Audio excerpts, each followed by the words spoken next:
Shalom Bapak Ibu dan Saudara sekalian yang terkasih dalam Tuhan Yesus Kristus. Selamat pagi dan selamat berjumpa kembali pada Renungan Pagi Suara Gembala.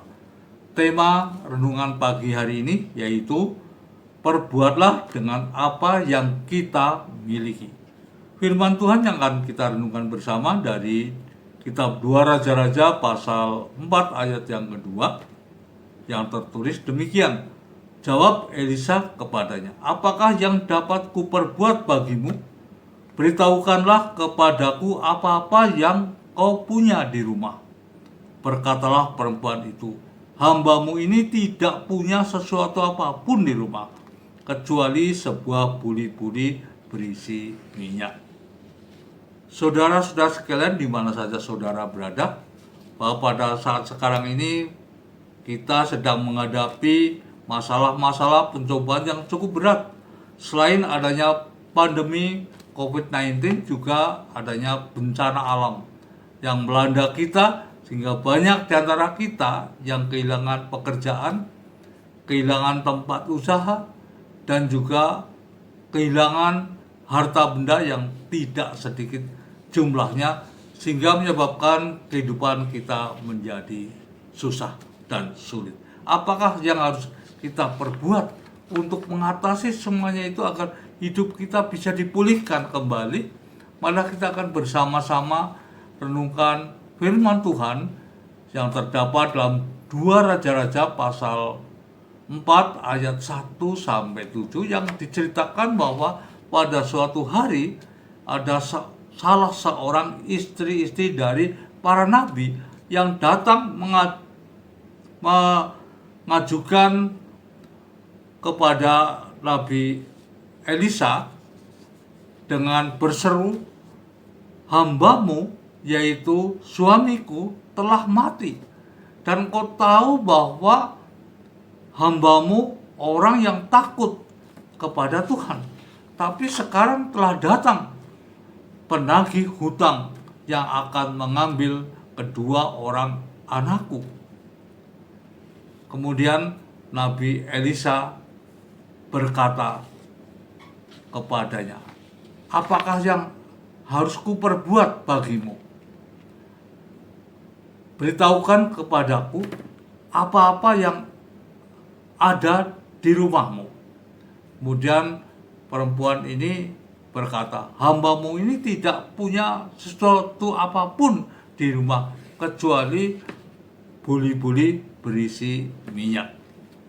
Kemudian Nabi Elisa berkata, pergilah, carilah bejana-bejana dari tetangga-tetanggamu dan bejana-bejana yang masih kosong.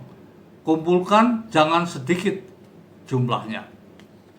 Kemudian setelah itu masuklah ke dalam rumah, tutuplah pintu pada waktu anak-anakmu sudah masuk, dan tuangkan minyak itu ke dalam bejana-bejana. Mana yang sudah penuh, ambillah, ganti dengan bejana yang lain. Kemudian perempuan ini pulang.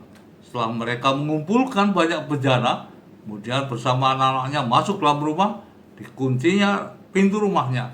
Kemudian dia mulai menuangkan minyak yang ada dalam buli-buli ke dalam bejana-bejana yang masih kosong. Setelah bejana penuh, maka minyak dalam buli-buli berhenti mengalir. Setelah dia memberitahukan kepada Nabi Elisa, maka dijuallah minyak-minyak yang dia miliki. Kemudian hasilnya digunakan untuk menutup semua hutang-hutangnya. Bahkan masih lebih digunakan untuk mencukupi segala kebutuhan hidupnya bersama-sama dengan anaknya. Saudara sekalian, di mana saja saudara berada, pada saat sekarang ini, di mana kita sedang menghadapi masalah-masalah yang berat, baik masalah rumah tangga, masalah keluarga, masalah pekerjaan, tempat usaha, dan harta yang hilang karena bencana yang kita hadapi sekarang ini. Maka marilah kita belajar dari firman Tuhan yang kita renungkan pada pagi hari ini, agar hidup kita bisa dipulihkan dengan melakukan beberapa perkara. Yang pertama yaitu datanglah kepada Tuhan dengan berdoa, mendengarkan firman-Nya, dan melakukannya. Kemudian yang kedua yaitu perbuatlah dengan apa yang kita miliki.